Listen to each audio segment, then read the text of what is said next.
azing choi me khwa chidon ani me thei ani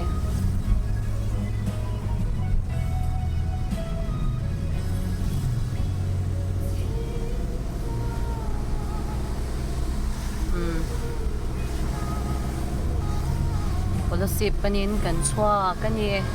tunah hian dariat che ari ton chum chu pa nen chau kan kala no pang tu ma shwai loving kan duat pu po kan shwai lawa tha po kalak pingam lo tu kin chu kanin tilung hor deu kan hawa kakal du lawa ti zet to sia te san nei box sia ti vel chu ni Kolasib lang panin kan chuak wang e he bialpa pun khalle ta vute no pang kan shwai lawa kan pang chan ngam na hot moms nu how te khan in rem chan na ril ru chong chai na te min no man pui ula twa ta kan then nan le zanin ria kan tuma ufa farin zanina Kolasipa honeymoon an mang chale do ne te chan no dot pui ber po kan shwai lawa mom naktu ka pathian zardam tem chan ran hole kan tuma no pang exam le kan du check up hi na thathara ni do na chu child care leave hi ka zuk deal do na chan ka ti tor in ma ka zuk ti le zoi bokanga karma sa khan chuk lawin helama kan pu in lo thok me ro min tia izola ka om boka khai pathian remruat a fel chin alo mom bye bye ve ko le ngai om deu ho kha zarah in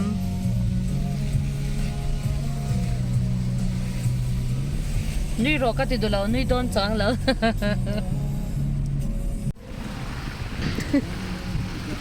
ngai nam lo ka không ngai zo oi ngai na hi om lal lo rap thang tu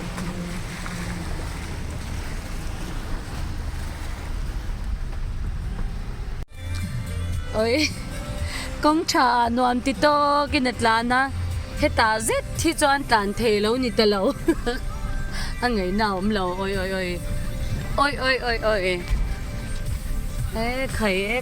khai bon takani a ban ber chep chep me a chekhum lun oi ha motor bal don dan tur hi không ai tha ka uyom top nal he mai kan click ka nge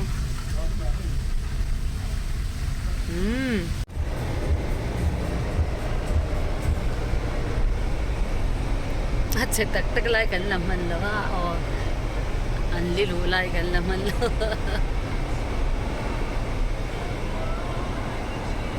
khi tlai hi deputy commissioner office ani ta mo ta son taxation oma chuan he ta hanin district education office sar office om le a chuan he api dora hang ka lo dang he kanin chuk thapeng ania rem lu to kamo ta hang ka lo dang o api bula hian she thei meng tro taxation oma deputy commissioner office khi la khi revenue khanita he ta han api bul hang ka lo dang o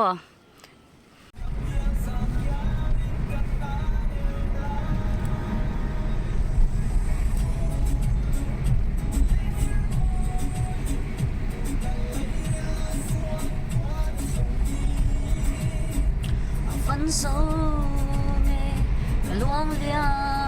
me sweet loving ta sunin ta kangai em che cafe ring che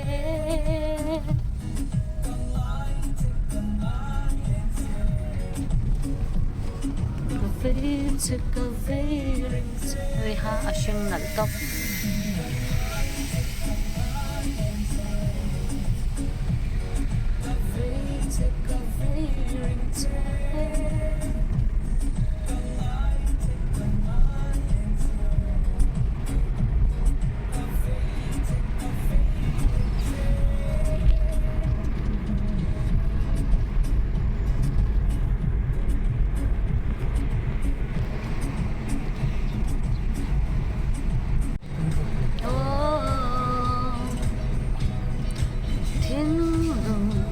Sabi ko lila itan chauh lo chuan ka khong ngai lo oi oi oi kisa chelo zinga hian nang chauh boi te ka thlang nang che thlamuan tia ka buai lo he khop puya hian ni chelo fa ka ti he zo sai zinga hian oi fa hi Melacha oh enjoy dia apa sabi ko lila tan chauh lo chuan ka khong ngai lo is chelo singa hian nang chauh vai ni sa pa chauh boi te si imoy sing imo na em katu thu sa mang chi kha nang ma hian atam masin atak nge ya ya lo cha so ba ding lai ve apa vai pa thau ding ringot ta ba ha thla he tong peng don chan ya kan mulo che palom tro peng sai ra la ma kan ka che palom om mang khan tang re nga he bol kha kha me ngai ui om lu to chelo zinga hian nang chauh boi te ka thang se vai reu si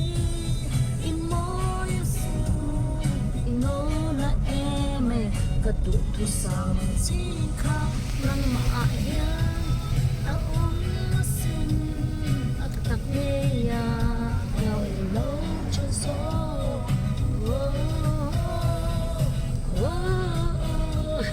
zai bak bakang ka chuan nu parte polin kan chaveteng an pa sak khum bak baka ei ma se he ha hi ni lo em le di hui ti tho he lo hi o me ma pa mi tu din ka sia lo dam chin mo o di o hey so hi ka so men che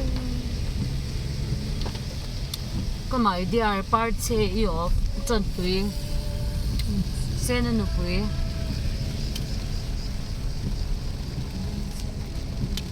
nge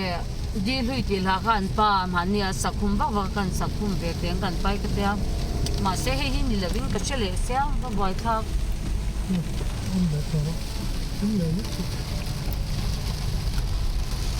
chuan tho apa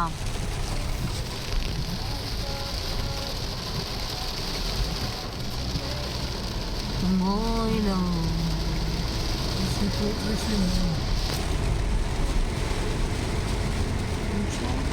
esse conteúdo né torno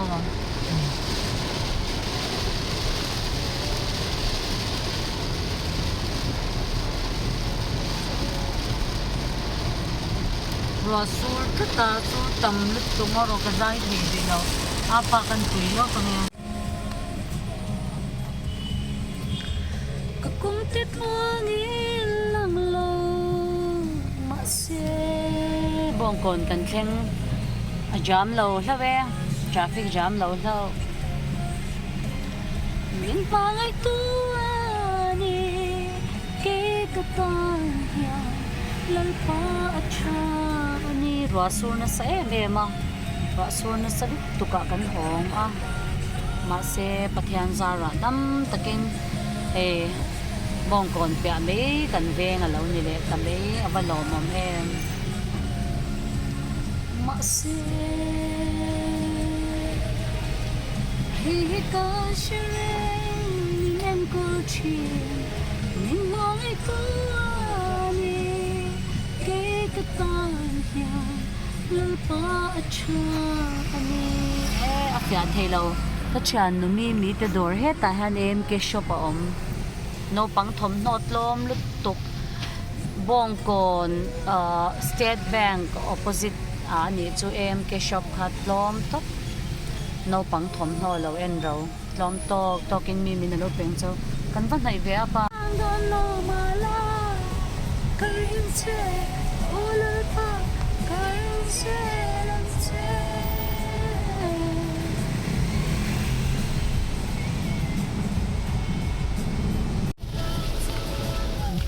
labo don no mala esi khan lo he ve ni khat ke chak lo ni khat ro esi na ti chak lo ve pot chak lo sang don no mala karin che olal pa karin che lam che ya kai po aron dan rain is hello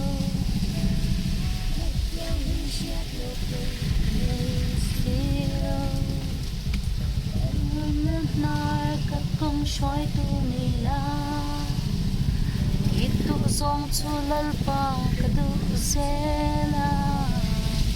har sat natlan choralo la bo do no mala kat kong dal tu lei payan min shoi kai don loving kamangan na tho in chang don no mala ngati piti ko tay motor loading tat kanen fiang e o au pui pui zai thia mane o hey kanom lo hlanin au te an anaw e dot puya hey buk min lo siam sak au te an atia kan hong sin an buk hian ting ye om le hey hong su ehi chelo avanuam ve ngoro kala diklo hemo ihi in book chu va duam ve ihi yang hen chan ten ni athelo ite thia do athel in silai ten da thei mo e au ten en ta han en riak don mi acha lo hi mak thei dot pui tu e mak thei dot pui tu mi ngai lo ti oi ha oi mel chasi au ti va siam thiam veng ti nge siam tha ma nom mele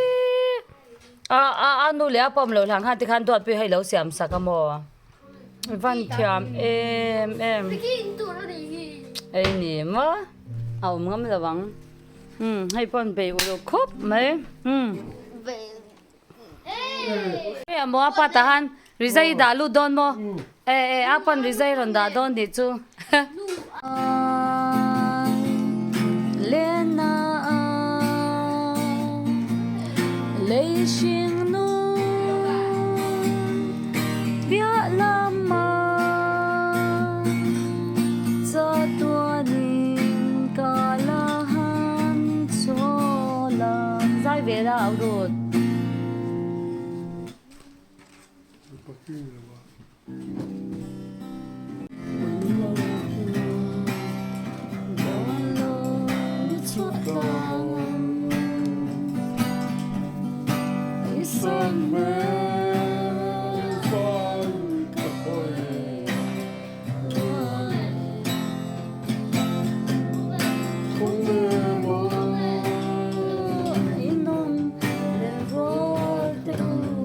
kan thu du da bok sia nui za thlak hei ke la ti han kalo hnuaiah bok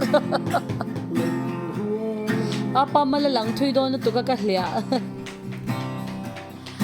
ngai ve mo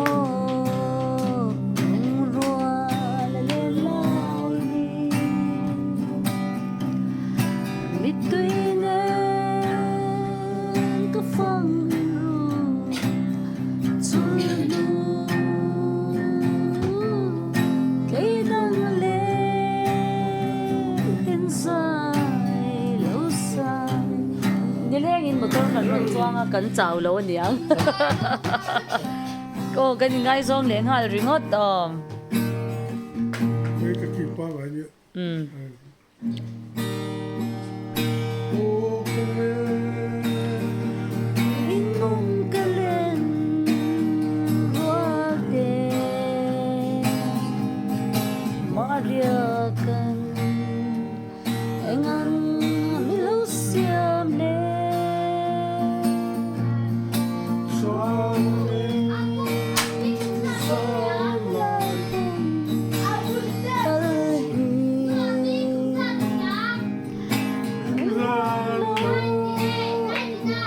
mo api kumzat. 79. 79 dot pui. Oi fellutuk. Nimin ka kanu birthday niya. Apu 84. Ngai mo. Nung la le lai ni. Mitwine. The fangin room. Sulmu.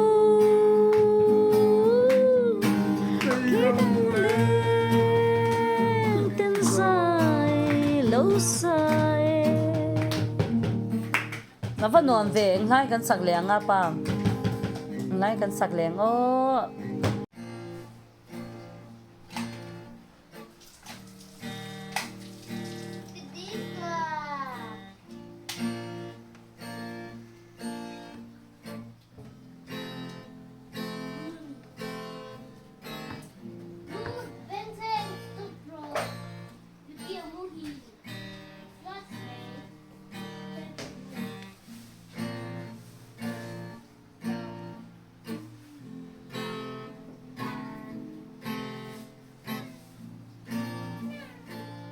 Inki ti thiama dot pui khoi apa kor kha kalo pot thla dewang